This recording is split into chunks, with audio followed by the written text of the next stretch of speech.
Yay. Okay, welcome. This is great. This is great. Winter is coming. I can feel it. It's chilly. I'm sure some of you are gotten blankets out already on your bed, but here we are, and this is going to be a really warm conversation. We're going to warm you up, guys. So I'm Kimberly Brenner, and you're looking at Wendy J Holloway. And Wendy is my co-author of one of my books, which is Should I Stay or Go? I got to read this to make sure I do it right. Should I Stay or Go? Navigating the Gutsy Decision to Stay or Leave Your Partner. And it's part of the Gutsy Wife series. And I'm going to let you ladies know a little secret. That book would have never happened if it wasn't for Wendy.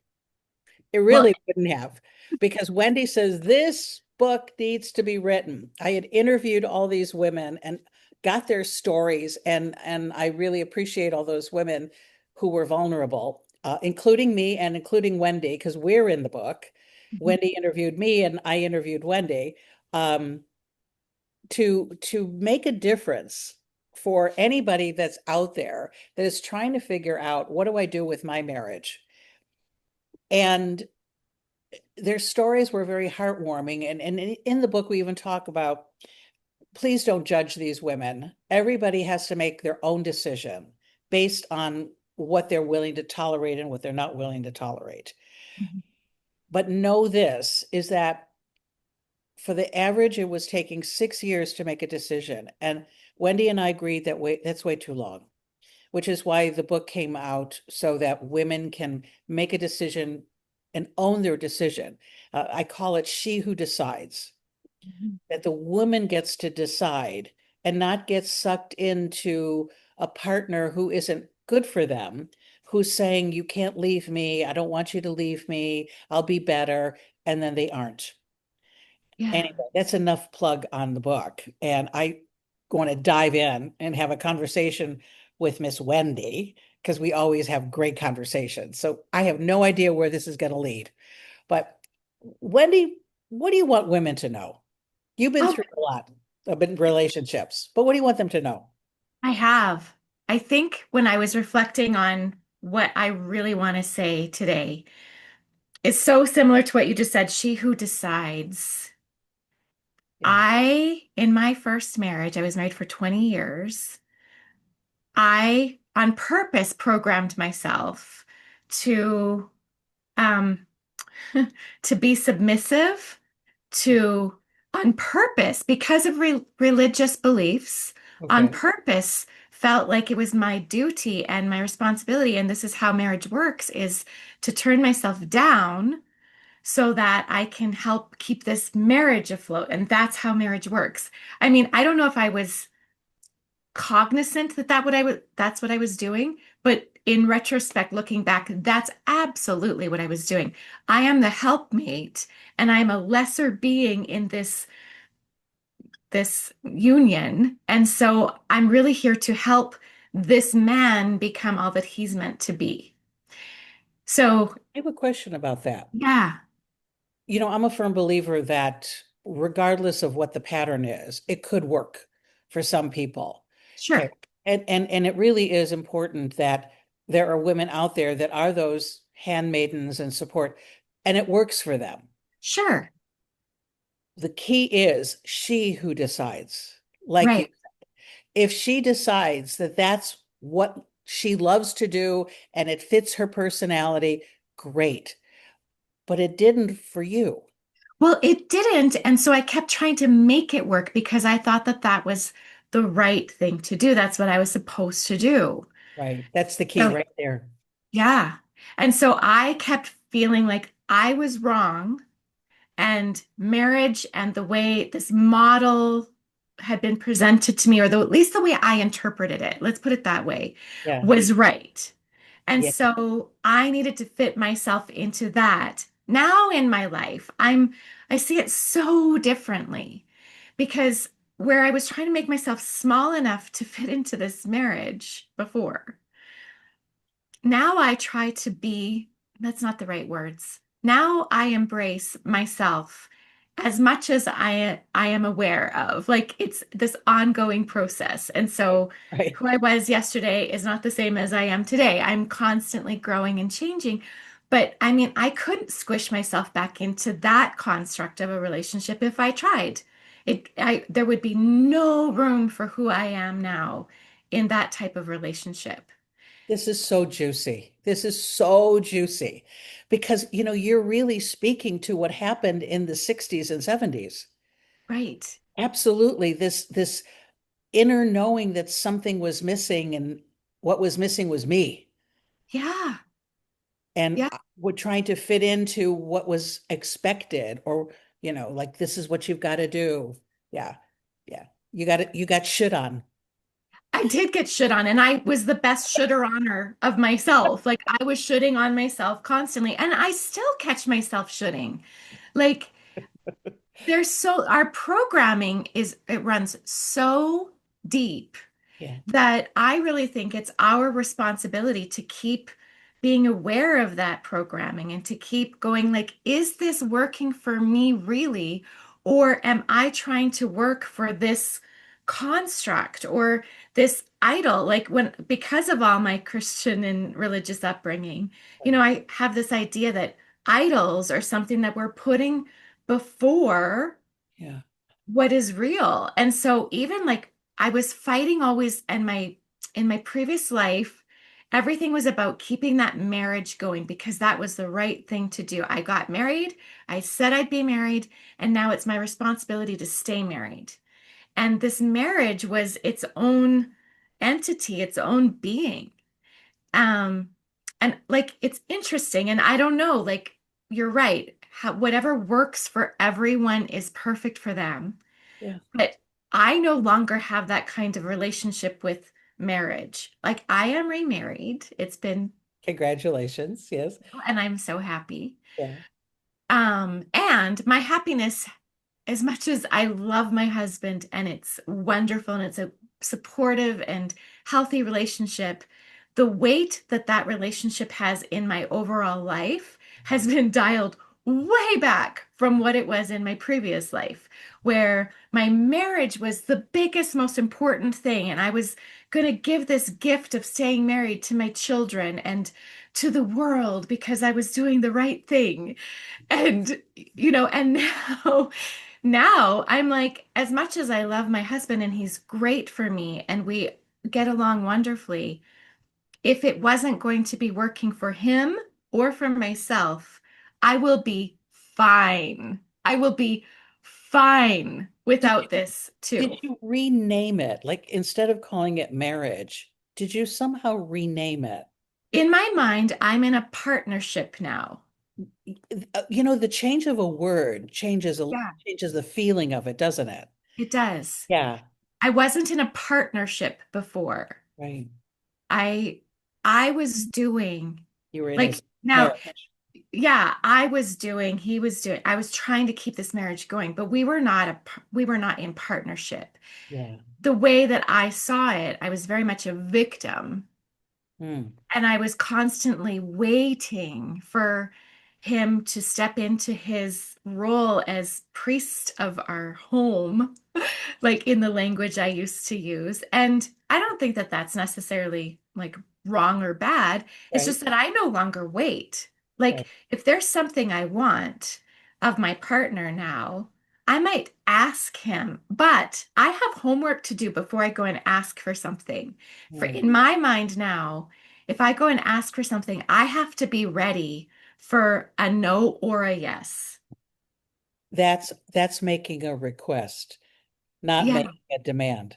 That's right. Yeah. So I'm okay either way. Like before I go and ask if it's going to be a no, I'm already prepared for that. I'm like, if he says no, I don't need him to say yes.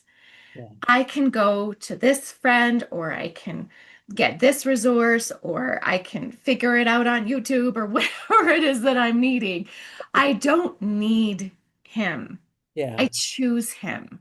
He Yeah. doesn't need me. He chooses me. And I joke that I came pre-wired for codependency. It's like my nervous system just really likes codependency. It just really likes that, I was nature nurture. I had both. Like I just tend towards wanting others to be happy because I have such a sensitive nervous system that if they can be happy, then I enjoy their happiness through my own experience, if that makes any sense. That's so codependent. And then I also saw codependency modeled by my beautiful grandmother and my mom because she watched her model, and it just kind of was handed to me.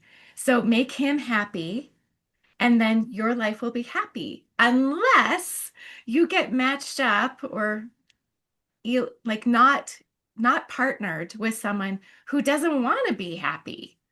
Yeah, You can't make someone happy. correct. And we can't force our partner to quote make us happy, No, that's my job. right? That's my job. I have these sayings, and one of them is, "You don't get to tell me who I am. That's my job." Yes. Yes. Yes. So yes. Yeah. And I do think we are wired when growing up that codependent relationship because as children, we are dependent on our parents. We are dependent on the adults. But Yes. at some point, we need to shift that thinking. Now, I want the people that are listening to this to also see Wendy is a master coach. And so some of the things that she's learned, she also helps other women through that process too. So when clients are coming to you, what are you seeing? What's the pulse on the breakdown with women and relationships and When women come to me, often they are overworked. They're usually burnt out in their nervous systems. They have taken on so many responsibilities in their home, in their relationship, at work. They're just doing too much. And they're you know what? doing that. I find Yeah. I find that when that happens, there's something called a runaway wife. I'd say that fast three times. Runaway wife, okay?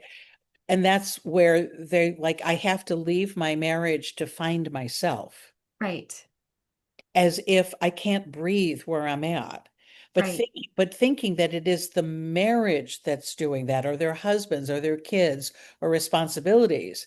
Do you find that once the woman begins to recognize I'm doing this to me, Yes. that So it's the biggest shift?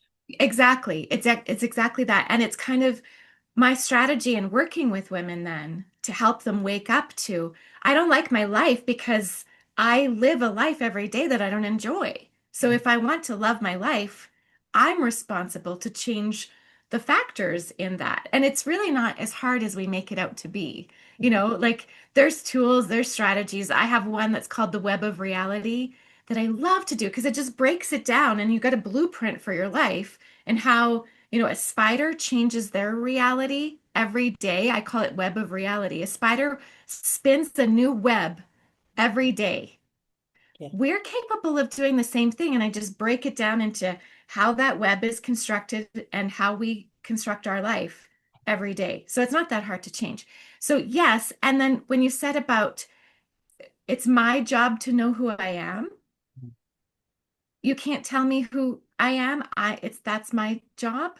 right. Um, that's what I do in my Fearful to Fearless program is we figure out who you are. I use a whole bunch of personality quizzes because I'm a nerd for that kind of thing. Okay. We break it down so that you can realize like the actual factors of what make you you. Are you honoring those or are you just squeezing yourself into the box of what you're supposed to be without even being aware that you're not honoring the parts of you? Yeah. Yeah. Yeah, that's very cool. So do you have any insight as to, you know, why? I mean, after 60 years of women fighting for their rights, why do women still fall into that trap?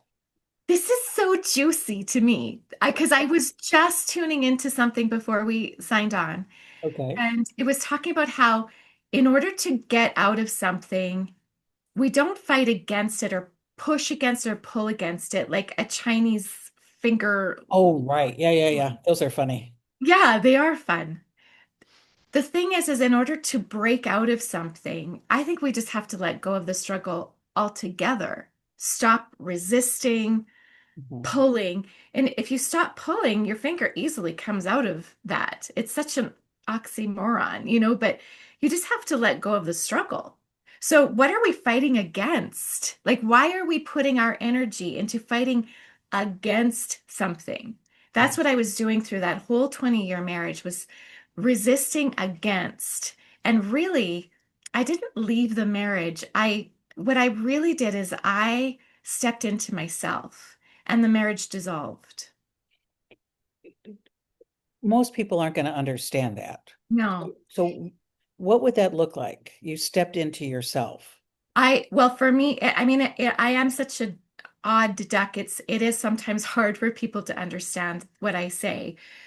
I read the book, The Power of Now by Eckhart Tolle.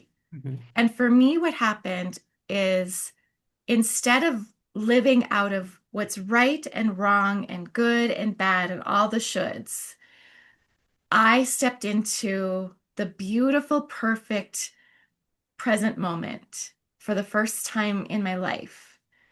And I actually felt that peace that, like religion was trying to tell me about, this peace that passes all understanding.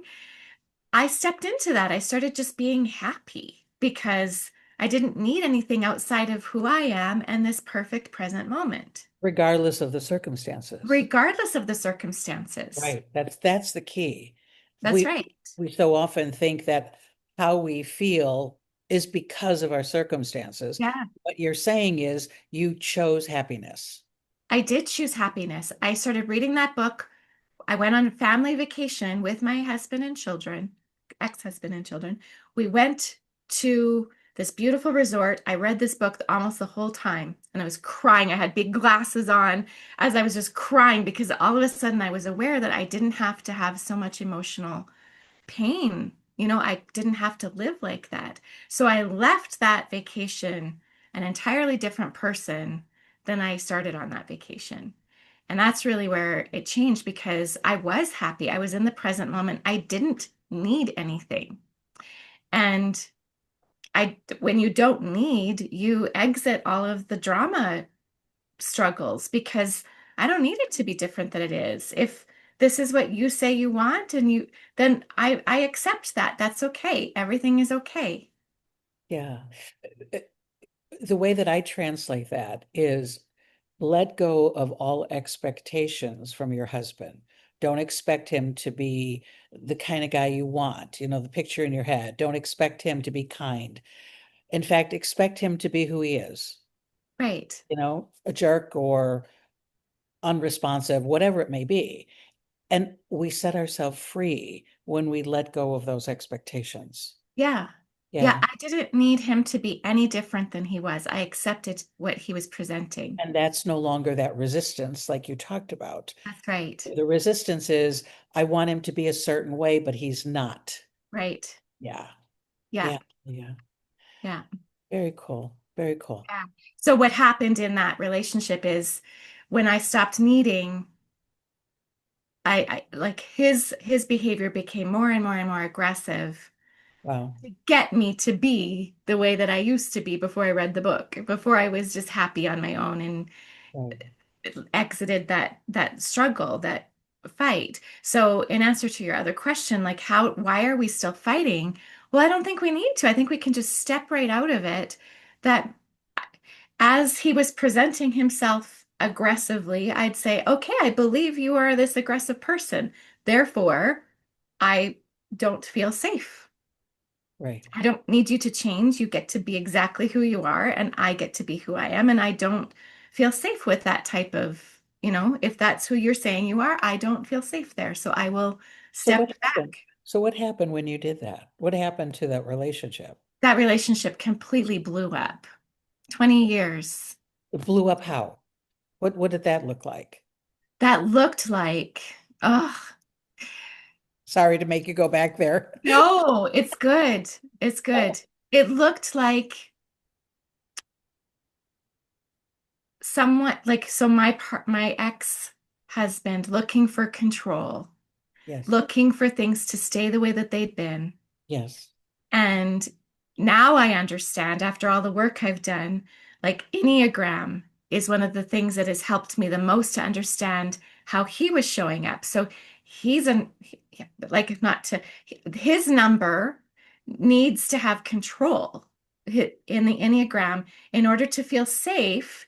He needs to have control. Mm. And so that's what he was doing. Now, just so happens that I need a lot of space when I'm not doing well. So it kind of repelled. It just kept repelling. And I'd set a boundary and it would get crossed.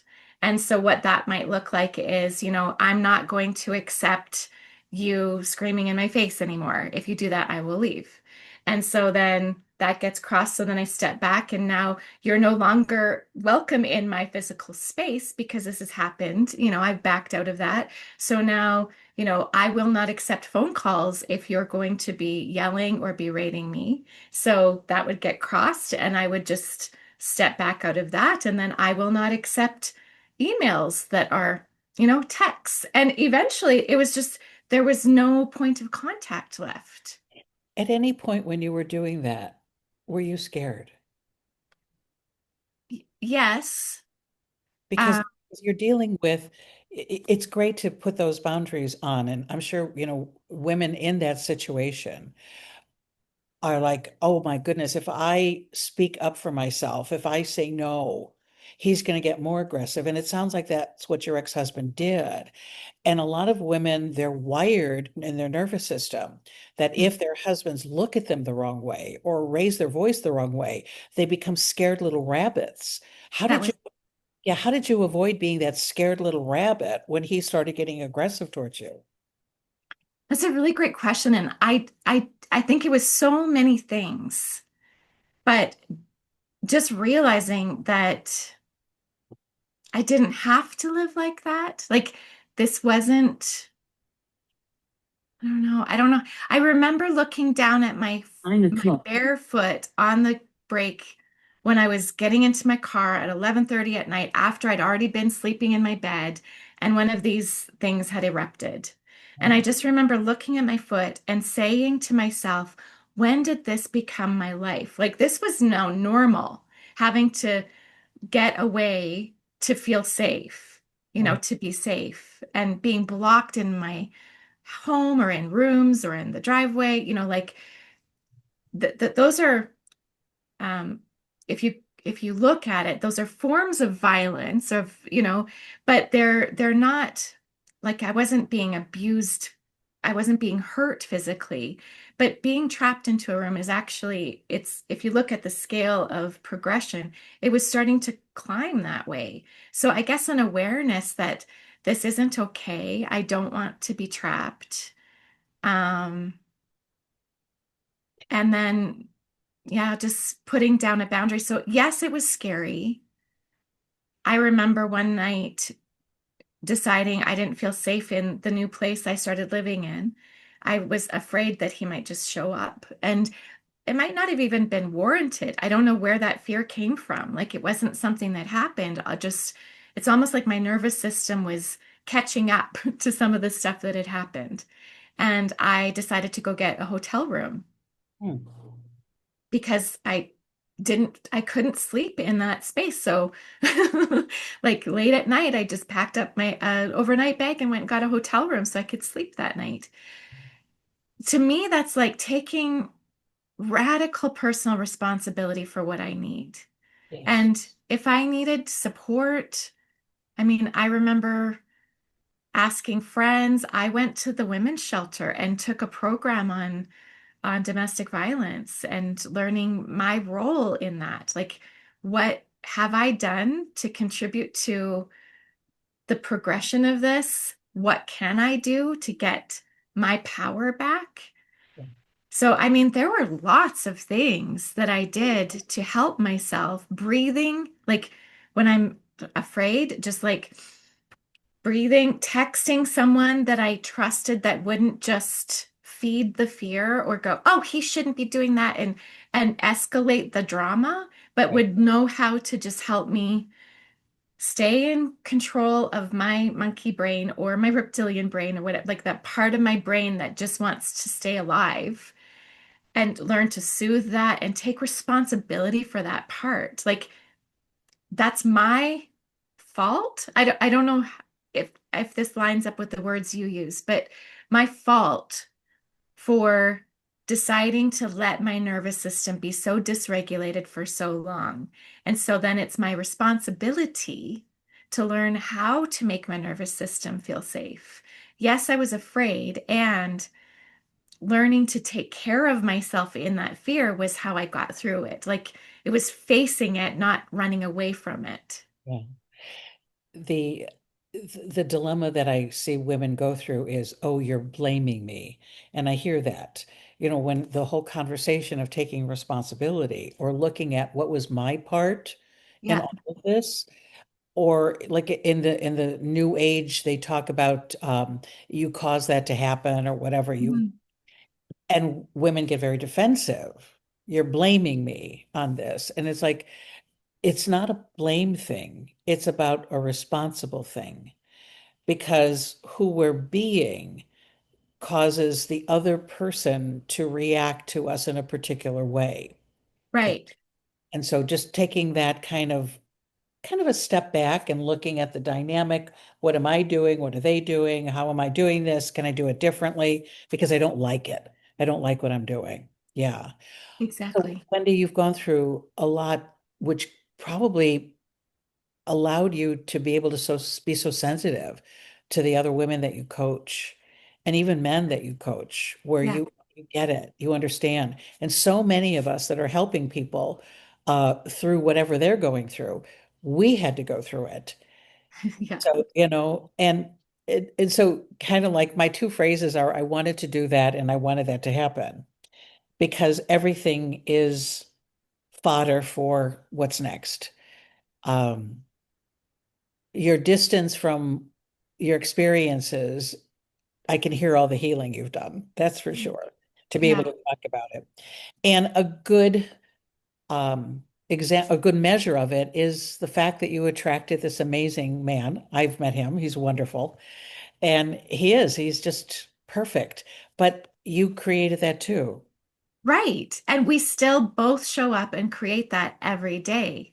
Like we're conscious of how our actions affect the other. And you're right. Like we don't work in expectation. We have decided very early we appreciate each other. We don't expect from each other. So expectation to appreciation. Yeah. You've challenged us a little bit on that. Like, well, you have some expectation. And for sure, there's certain things that I expect, but it's not so much that I'm holding him accountable to something. I'm holding myself accountable to if somebody doesn't treat me with respect on or if I ever feel unsafe or, disrespected, um, I expect to be treated well, but I don't put that expectation on him. I put that on myself so that if and he's never not treated me well. But if he decided to not treat me well, well, then I'm not going to be there for that. Like I, No, the I way expect for myself to be treated well. the way that when I talk about one of the conversations expectation, it's like, yes, I expect to be treated well. So if I'm not treated well, this is what you can expect from me. Right. You can Yes. expect me not to be here because that's Yeah. the power. I have only control over what I do. I don't have control over what you do. You do what you're going to do. But if you choose to do that, it's a play therapy conversation. I learned this in play therapy. Yeah. If you choose to step on the toys, you're choosing to leave the playroom. Yep. And then they have a choice. Yeah. Yes. And not like I expect you to do this, and if you don't, you're in deep trouble. They're not Right. our children. Our spouses are not our children. No. Yeah. Yeah. So is there anything that you would like to say to the women that are listening to this that might help them with maybe a situation they were in similar to yours, that they can think or ask themselves or Yeah. action? I think my favorite thing was actually before I did my interview with you for the book that we wrote is if you don't feel like you can be your best, most vibrant self in a relationship, if you have to keep yourself small to stay in there, is that really what you want? Mm. Yeah, I think that's my best thing because now, like my husband and I in this relationship, have healed ourselves so much just by being in relationship with each other. We hold space for each other. It's so respectful. Like, ladies, I no longer even cook. Like, he does all the cooking. All I have to do is clean the house. Before I had to do everything, you know? I don't even grocery shop hardly at all. And so my life is like easy. And I'm not saying that that's the measure of a good marriage, but I am saying that I got tired of doing all the things. And for me personally, I remember thinking years ago, if I ever was rich like Oprah, that the first thing I would do is go and hire myself a personal chef because it would just take so much off my plate. Yeah, but you married one. I married one. And it's so great. So he's my best friend.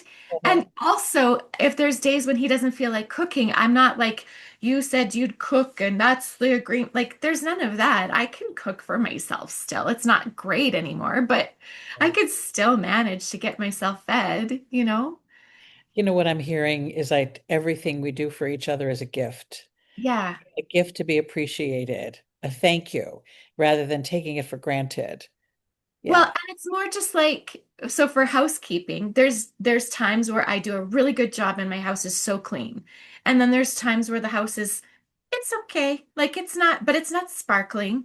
And I don't feel bad and I'm not doing it for him. I'm doing that for me when I go beyond because I like it sparkling. He could care less, right? So, yeah, it's fun. yeah. So I am going to suggest that women find our book on Amazon. Yeah. Yes, should I stay or go?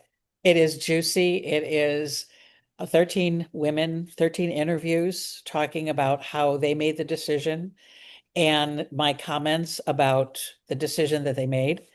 Um, it's quite a cool book.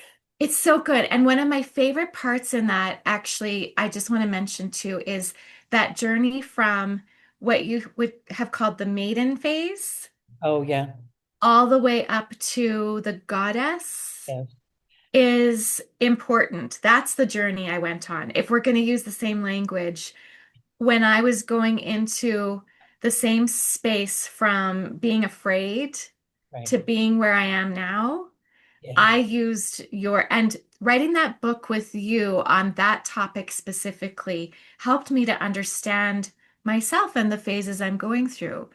Understanding myself is the biggest part of me, like loving my life and loving my marriage, because my marriage is happier now because I'm so happy. Like, like I yes. can't not be happy. That's the power of women. It Yes. really is. That's the power of, and we're the ones who heal.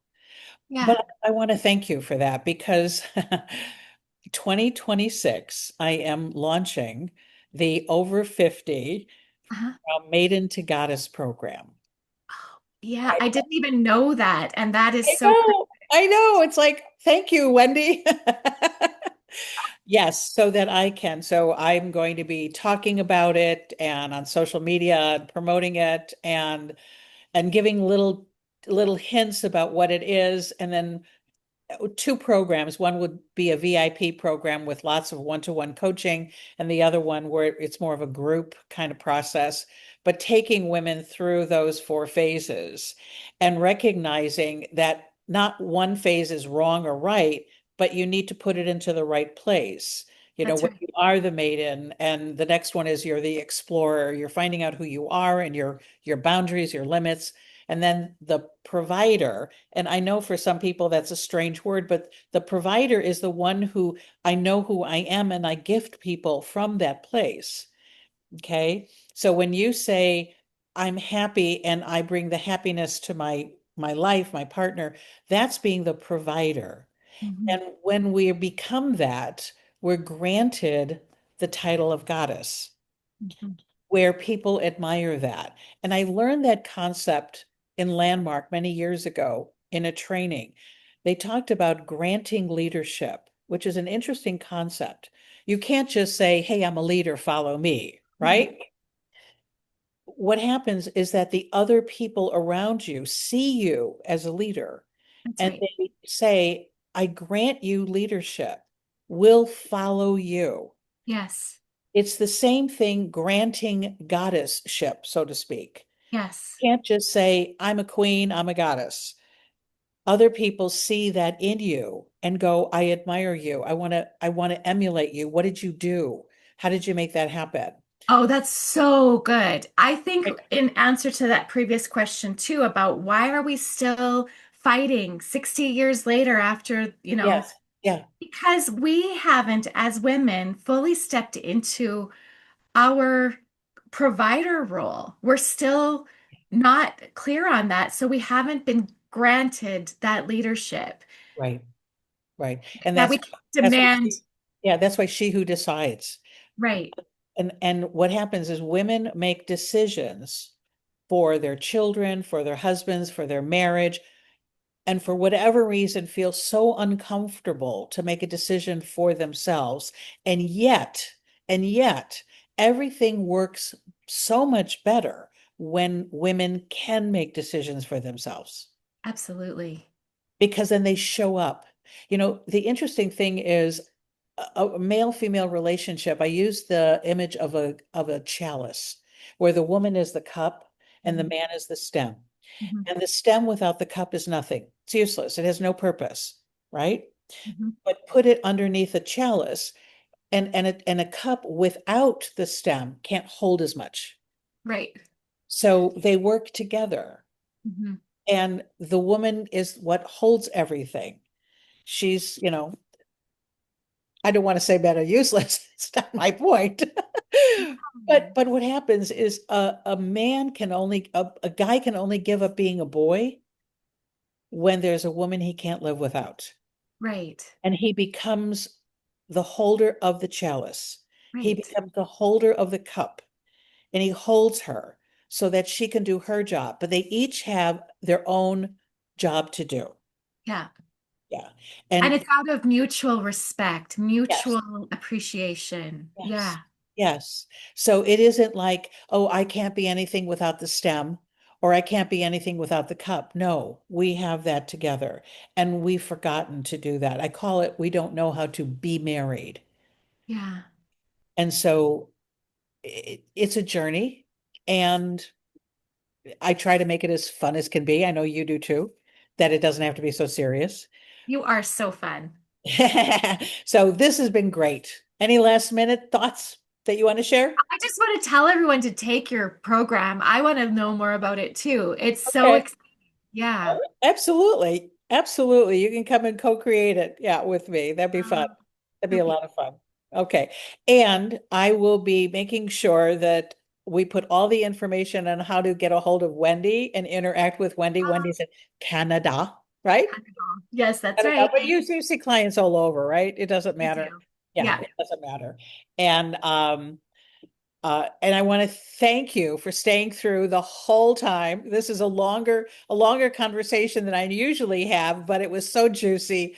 We had to keep going, and it's never scripted. And you can also hear Wendy's gutsy voice. And my wish for you is all the love in the world, and to remember, be love. Mm. Mwah. Thank you, Wendy. Thank you, Kimberly.